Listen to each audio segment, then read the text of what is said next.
amazing learners. Welcome once again to our biology class this week. In our lesson this week, we'll be looking at the topic, the endocrine system. Our learning objectives. At the end of this lesson, you should be able to describe the endocrine system. You should be able to distinguish between the endocrine and endocrine glands. You should be able to list 6 endocrine glands, their hormones, positions in the body, and as well as their functions. Now this is our lesson this week. What is an endocrine gland or endocrine system? Let's start from endocrine system. What is an endocrine system? Endocrine system, also called ductless gland, are glands which produce hormones and discharge them directly into the body stream, which convert them to the target organs where they exert their effect. This is what we call the endocrine gland. They are glands that produce hormones and discharge them directly into the bloodstream where they exert their effect through being converted to the target organs. Now, having known what an endocrine gland is, what is the difference between endocrine gland and exocrine gland? Now, this is a gland. I'm talking about the exocrine gland. Exocrine gland is a gland that we said that it has duct. It is a ducted gland. It is a ducted gland that produces its hormone and discharge them directly into the target organ. That this gland that we are talking about, it doesn't have to convert its own hormones through the bloodstream, but it has to discharge them directly into the target organ or the particular place that it needs those organs to function. That is the endocrine gland. We say that it is a ducted gland. They have duct. They deliver their secretion on the target organ, not conveying them into the blood. Now, having known the difference between the endocrine and exocrine gland, what then is a hormone? Hormones are chemical substances produced in small quantities. They are always produced in small quantities by the cells of one part of the body to the body, one part of the body, and carried to other parts of the body by the bloodstream. They are being converted by the bloodstream in animals or vascular system in plants where they produce a response. So we know that these are chemical substances. We can also describe hormones as organic substances. Organic substances secreted in one part of plant or animal's body and converted by the body fluid, such as blood in animals. If you come to plants, you will see sap or other fluids that are found there. But in plants, it happens in simple diffusion. The functions of this secretion is just to regulate the functions of tissues or organs in other parts of the plant or animal's body. So we can simply say that hormones are organic chemical substances secreted in one part of a plant or animal's body and conveyed by the body fluid to other parts of the body of the animal in order to regulate the functions of tissues or organs of the body. Now, what are the major roles of hormone? Okay, before we enter into the functions of hormone, let me make a slight distinction between hormones and enzymes. We know that these two, they are organic substances. True, yeah, they are organic substances. But when we talk about hormones, we are talking about organic substances that are made up of protein, just like enzymes, but also they have steroids. They are also made up of steroids. This is hormones. They have steroids as well as amino acids. And apart from that, we know that enzymes are catalysts. Enzymes, they are organic catalysts. But still, these hormones are known as messengers. They collect messages. They collect information and pass them to other parts of the body, to different parts of the body, so that they can effectively disseminate or control the regulation of the internal environment of the body. These are the different functions or distinction between the two. Now let's go into the hormones of the body and as well as different glands that are found in the body. We have the pituitary gland. The pituitary gland. The pituitary gland secretes about 6 hormones. Secretes about 6 hormones. Especially when we talk about the pituitary gland, it's divided into two. We have the anterior pituitary gland and we have the posterior pituitary gland. Now, let's talk about the anterior pituitary gland. These two glands, they are found as the part of the brain that is called the hypothalamus. They are located at the hypothalamus. In this anterior pituitary gland, we see number one, we see growth hormones. We see growth hormones. The growth hormones are found there. What's the function of growth hormones? Just as the name implies, they stimulate growth of long bones and skeletal muscles. Instead, on the anterior pituitary gland, we will also see what we call ACTH. ACTH. We call this adrenocorticotrophic hormone. Adrenocorticotrophic hormone is the hormone that is responsible to stimulate the adrenal cortex to produce this hormone. Now, let me tell you that the pituitary gland is responsible for coordinating all other glands. It is the center that coordinates all other glands in the body. Now, after this, we still have the TSH. The TSH is the thyroid stimulating hormone. Thyroid stimulating hormone. It regulates the growth of the thyroid gland and secretion of its hormone. Now, after that, we have another hormone there that is called the FSH. The FSH is the follicle stimulating hormone. Follicle that is found in the ovary. It is responsible to stimulate follicle development in the ovary and also production of matured eggs in female. When it comes to the male, it also initiates sperm formation in males. We have the other one, the fifth one, which is the LOH, the luteinizing hormone. The luteinizing hormone stimulates ovulation in females and also even stimulates production of testosterone in the testes of male. The last one on the anterior pituitary hormone, we have the prolactin. The prolactin is responsible for production of milk. In pregnant women. That's the function of prolactin.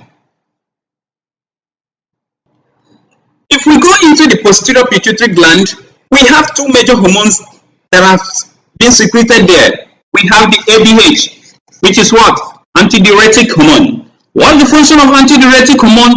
You know that very well, that antidiuretic hormone promotes the absorption of water in the kidney. And apart from that, it raises blood pressure by constricting arteries. Another enzyme that we have there is the oxytocin. Oxytocin is another hormone, that we have there. It induces birth. It induces childbirth, and also it induces milk secretion from nipples immediately after penetration. Immediately mother gives birth, for milk to come out, oxytocin is responsible for that. The second gland that we'll be looking at, having considered this, let's look at the second one, which is the thyroid gland. We have the two hormones that are found here. We have the tyrosine, and we have the calcitonin. What's the function of tyrosine? Tyrosine affects metabolism, among other things that it does. It promotes body metabolism, especially when it comes to cellular respiration in the mitochondria. The tyrosine also helps to regulate tissue growth and development. Even when we talk about heartbeat, acceleration of heartbeat is being controlled by the tyrosine. Now the calcitonin, its function is simple. Based on its name, it regulates the calcium level in the body. That's the function of the calcitonin. Now, immediately after you pass the thyroid gland, we have another gland that is called parathyroid gland. The parathyroid gland secretes a hormone that we call the parathyroid hormone. The parathyroid hormone, its role is to raise the level of calcium in the body. Remember that this one regulates the level of calcium, but the parathyroid hormone It also regulates the level of calcium in the body. Also regulate the level of calcium in the blood. Now, we have another gland here that we call the adrenal gland. The adrenal gland, which we can also say describe as the adrenal cortex. Let me divide this into two. At the adrenal gland, we have the adrenal gland towards the cortex, which is towards the periphery. While we have adrenal gland at the center, that is located at the center. Let me simplify it. We have this one towards the periphery. We have this towards the center. We have another one here. We have another one, which is the medulla. The adrenal gland cortex secretes a hormone that we call aldosterone. Aldosterone.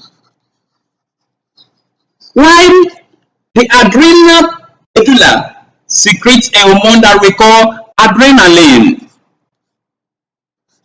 Adrenaline. Now, these two hormones, what's their function? Aldosterone increases sodium ion reabsorption in the kidney tubules. That's the role of aldosterone. And apart from that, it contributes to the long-term stimulation of the immune system. It stimulates the immune system. When the body is under stress, it tries to stimulate the immune system to bring a long-term stimulation. It contributes to that. Now, why the adrenaline? Adrenaline or epinephrine prepares the body for fight or flight. It prepares the body for fight or flight. In our next lesson, I will describe in details how this happens. Now, it prepares the body for fight or flight, for emergency actions. That's the role of adrenaline or epinephrine. So after that, we have the pancreas. We have the pancreas. What is the role of pancreas? Pancreas that we always we describe this as the largest gland in the body. And apart from that, we can say that this is a gland that we call the islet of Langerhans, a gland that is found in just like in an island, just as if it's located in an island. So this gland produces two hormones, the hormones of the beta cells, and it also secretes hormones of the alpha cells too. So it secretes two hormones, the hormones of the beta cells and the hormones of the alpha cells. What are the hormones of the beta cell? Insulin. Insulin functions to lower blood sugar level, and also it stimulates reabsorption of glucose by body cells.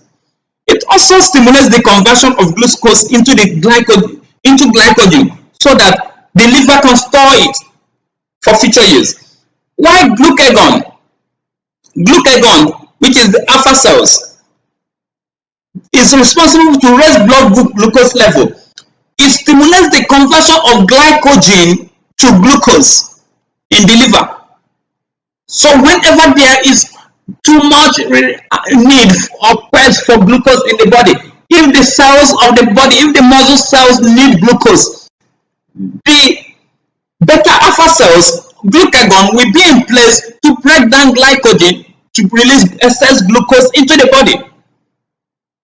So with these two hormones, the insulin and the glucagon, are the hormones that have been secreted in the pancreas.